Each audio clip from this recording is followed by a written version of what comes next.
बिस्मिल्लाहिर्रहमानिर्रहीम। आज तक के मुअज़्ज़ज़ नाज़रीन अस्सलाम वालेकुम। अब किस नंबर 9 मुलाहिज़ा फरमाएं। मुझे पता है भाई फ़ाखर आज शाम यहाँ डेरे पर आ रहे हैं। आप उन्हें ये ताकीद कर दें कि वो आज रात यहाँ ना गुजारें। उनकी ज़िंदगी को बड़ा सख्त खतरा है। कैसा खतरा? बताना चौंक गया। बस ये समझ लें कि कुछ लोग उनकी जान के दुश्मन बने हुए हैं। जिस तरह मैं आपको इतला दे रही हूँ, इसी तरह मुझे भी एक गुमनाम इतला मिल गया। कसम खाकर मुझे बताया गया कि आज रात डेरे पर भाई फ़ाखर की जान लेने की कोशिश की जाएगी। मैं आपसे हाथ जोड़कर कहती हूँ कि आज भाई को यहाँ ना रहने दे, लेकिन मैं आपको उससे ज्यादा कुछ नहीं बता सकती। मैं घर से बताए बगैर निकली हूँ। अब मुझे जल्दी वापस जाना है। अच्छा, खुदा हाफिज। मसाना तजब्जुब में खड़ा था। बहरहाल उसके सासरा से एक बात थी। वो सकीना की इतला को बेहद संजीदगी से ले रहा था। बादलों की वजह से तारीकी एक बार फिर गहरी हो गई। वो दोनों वापस मुड़ी और पुख्ता सड़क की तरफ रवाना हो गई। बारिश चंद मिनट थमने के बाद फिर जोरों शोर से शुरू हो गई। मोटी मोटी बूंदें गिर रही थी। वो दोनों शराबोर हो गई। 5-6 मिनट के अंदर वो नंबरदार अमजद के डेरे से काफी आगे निकल आई। बहरहाल अभी वो पुख्ता सड़क से निस्फ फरलांग दूर थी। अचानक शानी ने सरसराती आवाज में कहा, सकीना, मुझे लग रहा है कोई हमारे पीछे है, लेकिन तुम पीछे मुड़कर ना देखना। हाय, मैं मर गई क्या? सचमुच कोई आ रहा है? सकीना ने सरासीमा आवाज में कहा। शानी ने कोई जवाब नहीं दिया। वो दोनों डरी सहमी सुगड़ी सिमटी चलती रही। चंद सेकंड बाद सकीना ने घबराहट भरे लहजे में पूछा, मैंने तुमसे पहले ही कहा था शानी कि यह काम इतना आसान नहीं। वो लोग हमारा अता पता जरूर पूछेंगे। अच्छा, तू दुआ कर, बस जल्दी से आ जाए। बस का भी क्या पता, इतनी तेज बारिश हो रही है। दोनों सड़क के किनारे पीपल के एक दरख्त तले आकर खड़ी हो गई। सड़क पर पानी जमा हो गया। आसपास की दुकानें बंद हो गई। एक रेड़े का घोड़ा छींटे उड़ाता हुआ उनके पास से गुजर गया। रेड़े पर 4-5 खेत मजदूर नंगे सर बैठे थे और बारिश का मजा ले रहे थे। उन्होंने बारिश से भीगी 2 अकेली लड़कियों को ललचाई नजरों से मुस्कुराहट के साथ देखा। इतने में शलवार कमीज वाले 2 बंदे उनके करीब आ खड़े हुए। वो कनखियों से शानी और सकीना की तरफ देख रहे थे। यह बात बिल्कुल वाज़ेह थी कि ये दोनों नंबरदार के डेरे ही से इनके पीछे आए हैं। इतने में एक हथेली उम्र शख्स सर पर चारे का गट्ठा रखे उनके पास से गुजरा। शानी ने उसे रोकते हुए पूछा, चाचा, आखिरी बस कितने बजे निकलती है? वो गर्दन घुमाकर बोला, दिए, अभी थोड़ी देर में 5 बजे वाला टाइम आएगा। उसके बाद आखिरी बस आएगी 6 बजे। पर अब ये दोनों बसें इधर नहीं आएगी। यहाँ तो पानी खड़ा हो गया है। सड़क का ये टोटा टुकड़ा बड़ा डूंगा नीचे है। अब बस पिछली छोटी सड़क से गुजरेगी। अधेड़ी उम्र शख्स ने अपनी बाईं तरफ जंतर और कीकर के दरख्तों की तरफ इशारा किया। इसका मतलब ये था कि छोटी सड़क दरख्तों के पीछे है। बहुत शुक्रिया चाचा, शानी ने कहा। उसके बाद चादर के अंदर ही अंदर अपनी कलाई की घड़ी देखी। 5 बजने में 10 मिनट ही रह गए थे। शानी ने चलने में सोचा, फिर सकीना को साथ लिया और दरख्तों की तरफ बढ़ी। वो जानती थी कि इनके इर्द गिर्द खतरा मंडला रहा है, मगर हिम्मत करने के सिवा कोई चारा नहीं था। बारिश जरा हल्की हो गई, लेकिन बादल गहरे हो गए। गहरी शाम का सा मंदिर नजर आने लगा था। दूर मशरक की तरफ रह रहकर बिजली चमकती थी और गड़गड़ाहट से कुर्बो जवार लरजने लगते थे। वो छोटी सड़क तक पहुंचने के लिए दरख्तों के झुंड में दाखिल हुई तो उन्हें पता चला कि ये एक कब्रिस्तान है। यकीनन ये बहुत पुराना कब्रिस्तान था। कब्रें टूटी फूटी और हर तरफ वीरानी नजर आती थी। रास्ता तंग और कच्चा था। वो कीचड़ में फिसल फिसल जा रही थी। या अल्लाह, ये किस मुसीबत में पड़ गए हैं? सकीना ने रो देने वाले अंदाज में कहा। हौसला कर सकीना, अल्लाह मदद करेगा। शानी ने जमा कर पाँव रखते हुए कहा, हाय, मैं मर गई, वो पीछे आ रहे हैं। चंद सेकंड बाद सकीना ने मरे मरे लहजे में कहा। शानी ने भी गर्दन घुमा कर देखा। टांगों में से जान निकलती महसूस हुई। वो दोनों बंदे पीछे आ रहे थे। शानी और सकीना की रफ्तार खुद बखुद तेज हो गई। शानी के ज़हन में अभी तक उम्मीद की किरण मौजूद थी। वो सोच रही थी शायद वो दोनों गलतफहमी का शिकार हो रही हैं। हो सकता है ये दोनों बंदे आम रागीर हों, इन्हीं की तरह बस में सवार होने के लिए छोटी सड़क की तरफ जा रहे हों। बहरहाल अगले 1.5-2 मिनट में शानी की हर खुशफहमी दूर हो गई। वो दोनों अफराद तेजी से चलते हुए शानी और सकीना के करीब आ गए।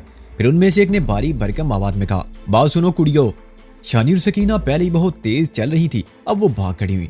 आसपास कोई मुतनफ़्फ़िस दिखाई नहीं देता था। किसी को मदद के लिए पुकारना बेमानी महसूस हुआ। शानी और सकीना के भागते ही वो दोनों भी भाग पड़े। सकीना बेसाख्ता चिल्ला उठी। शानी ने अपनी खौफजदा चीख को बमुश्किल रोक रखा था। अभी वो 15-20 कदम ही भागी थी कि सकीना फिसल कर गिर गई। शानी चंद कदम आगे आ गई, फिर पलटी और सकीना को उठाने की कोशिश करने लगी। पीछे आने वालों के लिए इतना वक्त काफी था। उसके सर पर पहुंच गए। गिरने से बोस्की की चादर सकीना के सर से फिसल गई थी और उसके बालों का जूड़ा खुल गया था। एक शख्स ने बेरहमी से सकीना के बाल अपनी मुट्ठी में जकड़ लिए। दूसरे ने कब से शानी को अपने जच्चे में लिया। वो दोनों खौफजदा अंदाज में चीखी, छोड़ दो, छोड़ दो। शानी ने खुद को छुड़ाने की कोशिश करते हुए कहा, लेकिन पकड़ने वाले की गिरफ्त बहुत सख्त थी। कौन हो तुम? पहले शख्स ने सकीना को उसके बालों से झुंझोड़ते हुए पूछा और इसी दौरान में शानी खुद को किसी हद तक संभाल चुकी थी। एक चौधराइन का हौसला उसके अंदर काम कर रहा था। उसने खुद को दबोचने वाले शख्स की कलाई पर अपने दांतों से काटा। दबोचने वाले की गिरफ्त जरा ढीली हुई तो वो मछली की तरह तड़प कर उसकी गिरफ्त से निकल गई। दर्द से बुरी तरह बिन्ना कर उस शख्स ने शानी को बालों से पकड़ना चाहा तो शानी ने उसका मुंह नोच लिया। वो शख्स गुस्से से पागल हो गया। उसके मुंह से गालियों की बौछार निकली और वो वैश्याना अंदाज में शानी पर पल पड़ा। शानी फिसल कर गिर पड़ी। पानी में शराबूर तो वो पहले ही थी, अब कीचड़ में लथपथ भी हो गई। वो शख्स उसके ऊपर गिरा और होलनाक अंदाज में उसे नोचने खसोटने लगा। दूसरी तरफ सकीना की करबनाक चीखें भी शानी के कानों में गूंज रही थी। अब वो भी इसी सलूक का शिकार थी। दूसरे शख्स ने उसे दबोच लिया। ये बड़े नाजुक लम्हात थे। अचानक एक ड्रामाई तब्दीली रूनुमा हुई। शानी के जिस्म पर पड़ा हुआ गलीज और नागवार बोझ एकदम हट गया। वो उठी तो उसने देखा कि उसके ऊपर गिरने वाला शख्स एक दूसरे से गुथम गुथा है। फिर उसे एक दर्दनाक करार सुनाई दी। उसके ऊपर गिरने वाला शख्स बड़ी शिद्दत के साथ एक पुख्ता कब्र के कुतबे से टकराया और कटे हुए शैतीर की तरह जमीन बोस हो गया। शानी और सकीना की मदद के लिए आने वाले शख्स ने अपनी चादर के अंदर से स्याह रिवाल्वर निकाला और उसकी नाल दूसरे हमलावर की तरफ सीधी की। वो सकीना से लिपटा हुआ था। उसने रिवाल्वर की झलक देखी और रिवाल्वर वाले का खतरनाक अंदाज देखा तो यकायक सकीना को छोड़कर वापस गांव की तरफ भागा। शानी ने ध्यान से अपने मददगार को देखा और चंद लम्हे के लिए सकते की कैफियत में रह गई। उसे अपनी आंखों पर यकीन नहीं आ रहा था। उसके सामने हवेली में चकराने वाला वही अजनबी मुलाजिम था जिसका नाम मुख्तारी ने वादी बताया था। बीबी जल्दी आओ, वो शानी से मुखातिब होकर बोला। शानी का सकता टूटा और फिर बगैर कुछ पूछे कहे वादी की तरफ बढ़ी। सकीना ने भी उसका साथ दिया। कहाँ ले जा रहे हो? चंद कदम चलने के बाद शानी ने खामती आवाज में पूछा।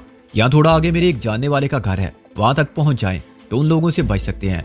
वो तीनों तेजी से चलते रहे। कब्रों के दरमियान रास्ते पर बेहद फिसलन थी। दिन में भी रात का समा हो रहा था। एक बार शानी का पांव फिसलने लगा तो वादी ने बेसाख्ता उसे सहारा दिया, लेकिन अगले ही लम्हे जब वो संभल गई तो उसने अपने हाथ यूं पीछे हटाए जैसे उसे करंट लग गया हो। वादी की संदाज ने शानी को चौंका दिया। वो तीनों भागने वाले अंदाज में चल रहे थे और बार बार पीछे मुड़कर भी देख रहे थे। करीबन एक फरलांग आगे जाने के बाद वादी उन्हें एक बगली रास्ते पर ले आया। यहाँ बारिश का पानी खड़ा था जो उनकी पिंडलियों तक पहुंच रहा था।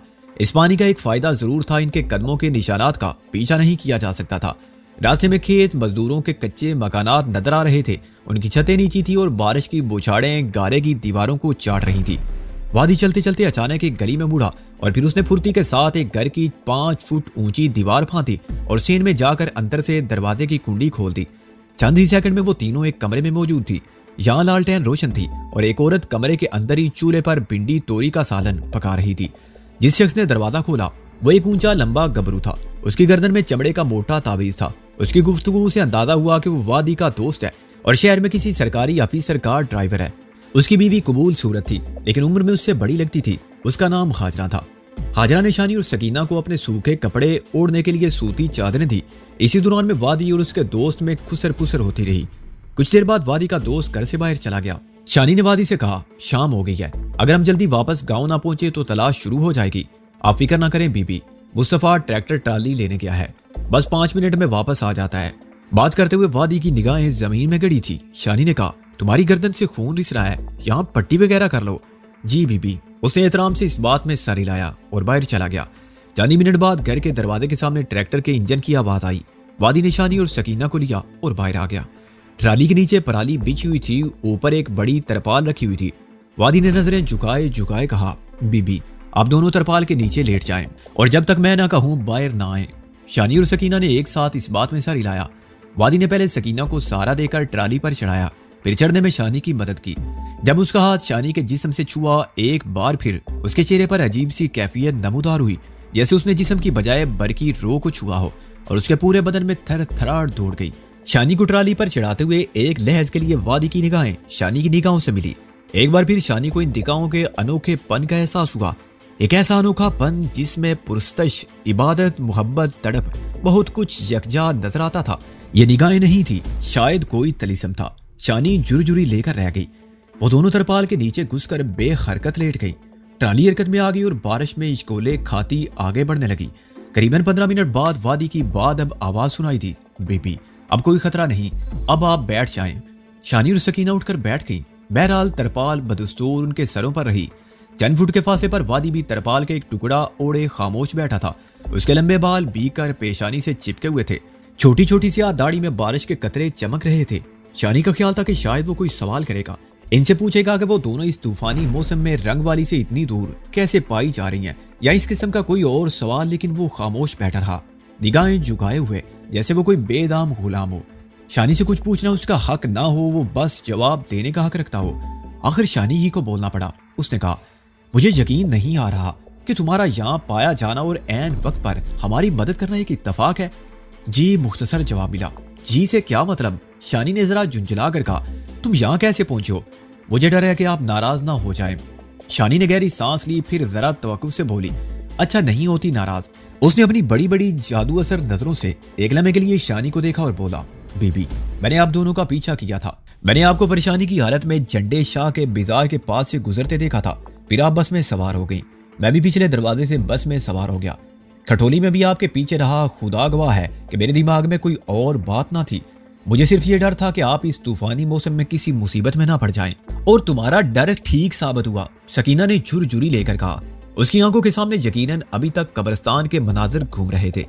शानी ने ख्याल किया कि शायद अब वायदी उनसे पूछेगा कि वो यहाँ क्यों कर आई, मगर वो खामोश रहा, जैसे उसे कुछ पूछने की खाजियत ही ना हो। शानी को उसकी ये खामोशी अच्छी लगी। वो रात शानी के लिए शदीद परेशानी, घबराहट लेकर आई। सारा घर सो रहा था और वो कांटों के बिस्तर पर थी। उस पर अबरआलूद रात में खून की बू थी और अंदेशों के सांप फुनकारते थे। आज रात आदल के भेजे हुए चंद खरकारे नंबरदार अमजद के डेरे पर दावा बोलने वाले थे। उनका निशाना फाखिर था। शानी की जान दोनों तरफ से शिकंजे में थी। एक तरफ शोर था, दूसरी तरफ भाई। उसने अपनी तरफ से शोर को खबरदार तो कर दिया था, लेकिन अब भी डर रही थी। यकीनी बात थी कि अब खटोली में आदल के भेजे हुए कारिंदे मुश्किल का शिकार होंगे। रात 10 बजे के करीब शानी की मुलाकात आदल से हुई। वो तैयार होकर कहीं जा रहा था। कहीं जा रहे हो भाई? शानी ने पूछा। इंस्पेक्टर मियां मुजफ्फर की तरफ, आदल ने मुख्तसर जवाब दिया। फिर बात जारी रखते हुए कहा, उसके घर 3 बेटियों के बाद बेटा हुआ है। सोचा मुबारकबाद दिया हूं। शानी समझ गई कि आदल ने प्रोग्राम के मुताबिक वकूए से अपनी गैर मौजूदगी साबित करने का इंतजाम किया है। रात जैसे तैसे कट गई। अगले रोज 9 बजे के करीब शानी को खादिम हुसैन की जबानी मालूम हुआ कि रात खटोली में नंबरदार अमजद के डेरे पर सख्त लड़ाई हुई है। गोलियां चली हैं। नंबरदार अमजद खलाक हो गया है। दोनों तरफ से कई लोग भी जख्मी हुए हैं। यहाँ तक बताकर खादिम हुसैन रुक गया। उसकी आंखों में दुख, तशवीश की परेशानियां थी। क्या बात है खादिम हुसैन, तुम चुप हो गए? शानी ने पूछा। वो दबे लहजे में बोला, छोटी मालकिन नंबरदार अमजद के वारसों ने जो पर्चा कटवाया है उसमें सबसे ऊपर हमारे छोटे चौधरी आदल का नाम है। हाय मैं मर गई, ये कैसे हो गया? छोटे चौधरी सुबह के घर से निकले हुए हैं। कुछ लोग कह रहे हैं कि अभी थोड़ी देर में पुलिस छोटे चौधरी को पकड़ने हवेली आ रही है। शानी को अपनी टांगों से जान निकलती महसूस हुई। दुश्मनी की आग तेजी से फैल रही थी, अपने सामने आने वाली हर शय को चाट रही थी। शानी का ध्यान सबसे पहले अब्बा जी की तरफ गया। उनका दिल पहले ही ख्वाब में रखे हुए चिराग की तरह था। आंधी का यह नया झोंका पता नहीं उनके दिल के साथ क्या करने वाला था। और फिर वही सब कुछ हुआ जिसके अंदेशे थे। 12 बजे के करीब पुलिस की बारी नफरी ने हवेली पर छापा मारा। इस छापे की क़ियादत खुद एसपी साहब कर रहे थे। आदल हवेली में नहीं था। अगर किसी आम शख्स का घर होता तो पुलिस मुल्जिम की जगह उसके वालिद, चचा या औरतों को भी थाने ले जाने से ना चूकती। लेकिन ये चौधरी इरशाद की हवेली थी। पूरे इलाके में इस हवेली की इज्जत थी और इस नाम का असर रसूख था। करीबन 2 घंटे बाद पुलिस वापस चली गई। ताम जाने से पहले एसपी रंधावा ने चौधरी इरशाद और रईस को ताकीद की कि 1-2 रोज के अंदर मुल्जिम को पेश कर दें। बसूरत दीगर जरूरी कार्रवाई अमल में लाई जाएगी। ये सब कुछ हुआ और फिर वो भी हुआ जिसका अंदेशा शानी के जहन में कल से घूम रहा था। शाम से थोड़ी देर पहले अब्बा जी को दिल का शदीद दौरा पड़ा। उन्हें अफरा तफरी में इब्तदाई तिब्बी इमदाद दी गई। उसके बाद लाहौर पहुंचा दिया गया। उनकी हालत मखदूज थी। रो रो कर शानी का बुरा हाल था। डॉक्टरों ने कई टेस्ट किए और फिर चौधरी इरशाद के लवाइकीन को बताया गया कि उनके दिल के 3 वाल्व बंद हैं। उन्हें ओपन हार्ट सर्जरी की जरूरत है। चौधरी इरशाद कुल 6 दिन हॉस्पिटल में रहे। यह लाहौर का एक महंगा प्राइवेट क्लिनिक था। 6-7 रोज का बिल 2.5 लाख से ज्यादा बना। कैश की सूरत में बैंक के अंदर फकत 80,000 रुपया था। चाचा रईस ने अपने एक दोस्त से कर्ज हासिल किया और हॉस्पिटल का बिल चुका कर चौधरी इरशाद को वापस रंगवारी लाए। हालात बड़ी तेजी से शानी के और उसके घर वालों का घेराव कर रहे थे। बोयाई का वक्त गुजरता जा रहा था। खेत वीरान नजर आ रहे थे। कर्जख्वाहों के तकाजे बढ़ रहे थे। दूसरी तरफ आदल अभी तक लापता था। पुलिस उसे ढूंढती फिर रही थी। हर दूसरे रोज हवेली के सदर दरवाजे पर पुलिस जीप के इंजन की मनहूस आवाज सुनाई दे जाती थी। आदिल को नंबरदार अमजद के कत्ल में बड़े मुल्जिम की हैसियत से नामजद किया गया। शाहू पहलवान का नाम भी पर्चे में शामिल था। शाहू के अलावा हवेली के 2 और मुलाजमों को भी पुलिस गिरफ्तार करके अपने साथ ले गई। अब उन मुलाजमीन का बाल बच्चा हर रोज सरतापा फरियाद होकर हवेली पहुंच जाता। उन्हें माली और कानूनी हर तरह की मदद की जरूरत थी। एक रोज शाम को चचा रईस घर आए तो मामूल से ज्यादा परेशान थे। वो शानी को अलहदा कमरे में ले गए और बोले, दी रानी, अब पानी सर से गुजर रहा है, रुपयों की सख्त जरूरत है, बताओ मैं क्या करूं।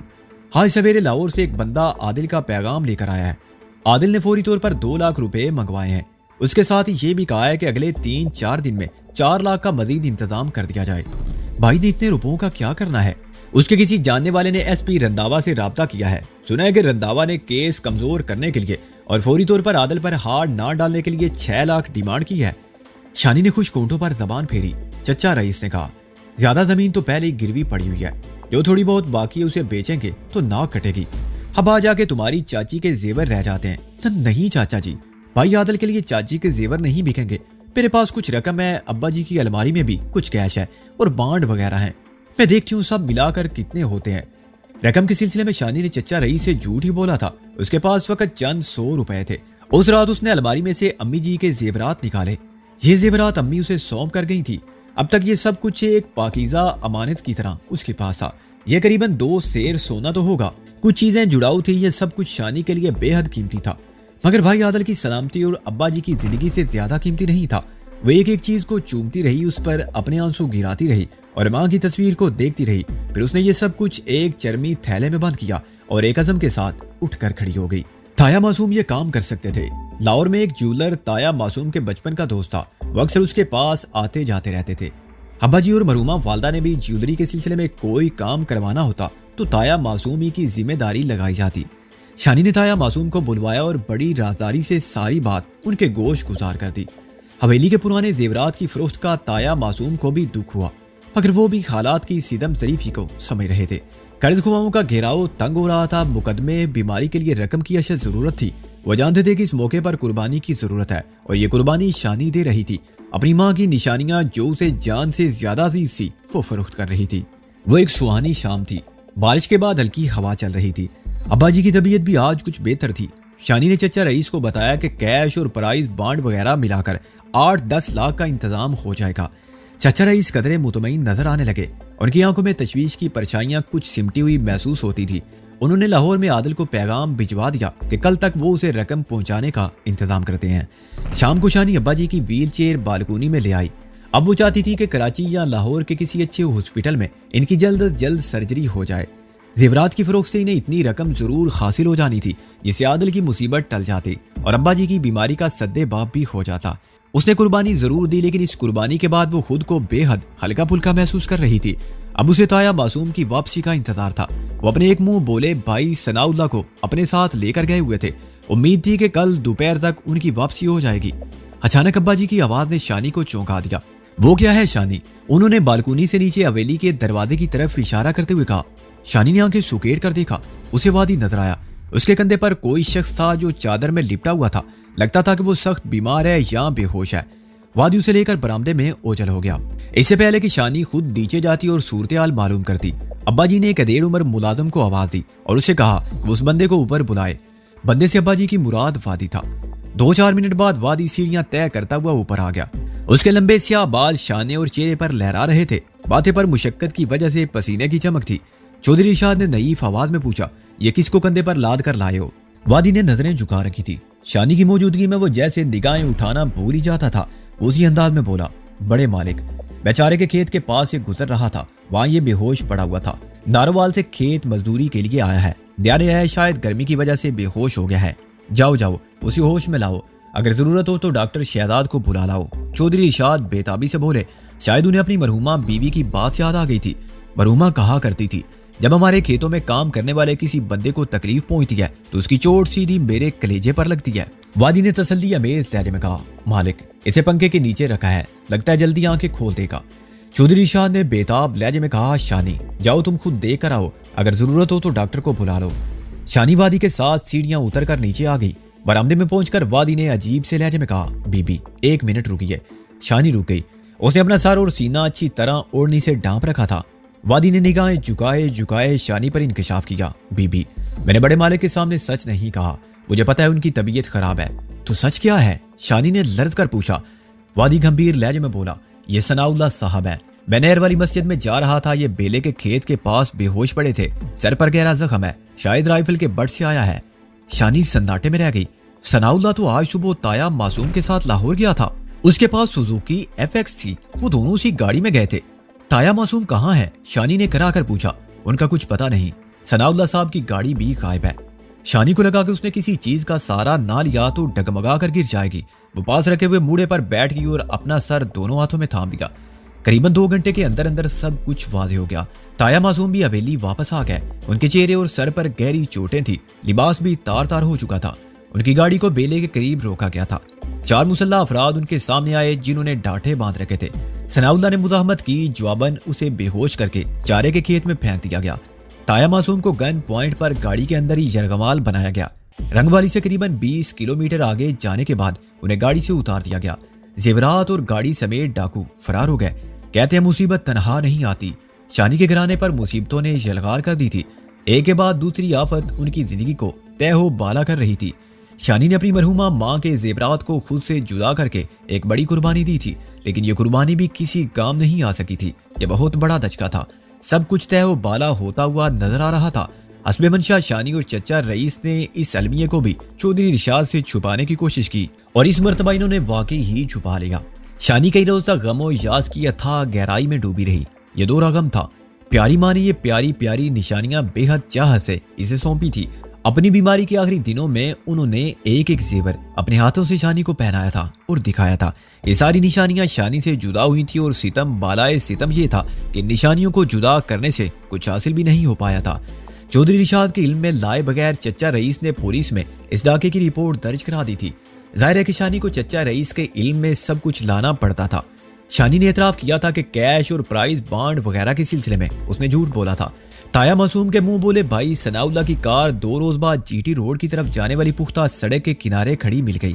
शानी के ज़हन में बार बार ये सवाल उठता था कि यह सब कैसे हुआ। ताया मासूम और सनाउल्लाह के सिवा किसी को मालूम नहीं था कि FS कार में कीमती जेवरात लाहौर ले जा रहे हैं। फिर इस सिलसिले में मुखबरी कहाँ से हुई? वो जितना सोचती उसका जहन उलझता चला जाता। गम की ये हालत परेशानी की एक अजाफी अजियत रखती थी। इस हवाले से सोचते हुए एक और ख्याल बार बार उसके जहन पर हमलावर होता था। कहीं ऐसा तो नहीं कि इस डाके का ताल्लुक भी नारपुर और नारपुर वालों के इंतकाम से हो? इन परेशानियों के अलावा एक और उलझन भी थी जो शानी की सोच को दिन रात भटकाए रखती थी। इस उलझन का ताल्लुक वादी से था। इसकी हवेली में मौजूदगी शानी को हर वक्त खटकती थी। पता नहीं क्यों शानी को लगता था कि वो कोई आम शख्स नहीं है। वो जिस हैसियत से यहाँ हवेली में काम कर रहा है वो हैसियत उसकी असल हैसियत से कहीं कम है। इसका एक सबूत शानी को चंद रोज पहले भी मिल गया था। कब्रिस्तान में पेश आने वाले वाक़े में वादी ने एक ऐसा किरदार अदा किया था जिसे तादेर भुलाया नहीं जा सकता था। उसे शानी और सकीना की जान 2 खतरनाक गुंडों से छुड़ाई थी और फिर इससे पहले कि वो एक मौके पर जुराते रिंदाना का मुजाहरा कर चुका था। शानी को याद था आदिल और फाखर की लड़ाई में वादी ने बिफरे हुए फाखर के वार अपने हाथों पर रोके थे। उसकी ये कारकर्दगी समर का तकाजा करती थी। उसे इनाम इकराम से नवाजा जाता और उसे तरक्की दी जाती, लेकिन शानी ऐसा नहीं कर सकती थी। वो तो इसके उलट सोच रही थी। वो इस शख्स को हवेली से निकाल देना चाहती थी। ये इसलिए था कि वो एक औरत थी और औरत अपनी तरफ उठने वाली हर निगाह की हर खासियत बांप लेती है। वादी की निगाह में शानी को वो कुछ नजर आता था जो उसे सरतापा लरजा देता था। शानी को यूं महसूस होता था कि उसकी निगाह का तस्वुर करना भी उसके लिए बहुत बड़ा गुनाह है। पिछले 2-3 रोज की सोच विचार के बाद शानी ने तहिया कर लिया कि वो वादी की छुट्टी करा देगी। पहले उसका ख्याल था कि वो बाबे फखरी के जरिए ये काम करेगी, लेकिन बाबा एक बार फिर गाँव गया हुआ था। शानी ने अपनी मोटी ओढ़नी ओढ़ी और उन क्वार्टरों की तरफ चली गई जहां मुलाजमीन रहते थे। वो क्वार्टरों के पास पहुंची तो 2-3 मुलाजमों ने उसे झुककर सलाम किया। वादी उसे अपने क्वार्टर के बाहर ही मिल गया। वो घास पर जाए नमाज बिछाए नमाज पढ़ रहा था। एक तरफ कुर्सियां बिछी हुई थी। शानी एक कुर्सी पर बैठ गई और उसकी नमाज खत्म होने का इंतजार करने लगी। वो इतने खुशू व खुदू से नमाज पढ़ रहा था कि उसे शानी की आमद की मौजूदगी का एहसास ही नहीं हुआ। नमाज खत्म होने के बाद उसने दुआ के लिए हाथ उठाए और देर तक अपने हाथों के प्याले पर सर झुकाए रखा रहा। शानी खामोशी से तकती रही। दुआ से फारिग होकर वो अपनी तर आंखें पूंछ रहा था। जब पहली बार उसकी निगाह अपने अकब में शानी पर पड़ी वो चौंका। एक बार फिर उसकी निगाहों में वही खूबसूरत चमक आई जिसमें अकीदत, मोहब्बत, पुरसितश और पता नहीं क्या कुछ एक साथ लहरें लेता हुआ महसूस होता था। वो किसी मामूल के अंदाज में उठा, जाए नमाज तय करके एक तरफ रखा और शानी के सामने आन खड़ा हुआ। शानी के दिल में गुस्सा था और एक अजीब तरह की अपनायत भी थी। वो हस्बे मामूल निगाहें झुकाए हुए बोला, बीबी मेरी दुआ कबूल हो गई है, मैं आपसे मिलना चाहता हूँ। क्यों मिलना चाहते थे? शानी ने माथे पर तेवरी डालकर पूछा। वो उसकी तेवरी से बेखबर रहा और हस्बे साबिक पूरा अकीदत लहजे में बोला, आपसे एक बहुत जरूरी बात करनी थी बीबी। कहो, शानी ने गहरी सांस लेते हुए कहा। वादी ने दाएं बाएं देखा और एक कदम चलकर थोड़ा सा और नजदीक आ गया। उसके हाथ नाव पर बंधे हुए थे और निगाहें हमेशा की तरह जमीन पर थी। बोला, बीबी मेरी ये औकात तो नहीं कि इस बारे में बात करूं, लेकिन चुप रहना भी मुश्किल है। मैं आपसे छोटे मालिक आदिल के बारे में कुछ कहना चाहता हूँ। क्या बात है? शानी ने कहा और थोड़ा सा चौंक गई।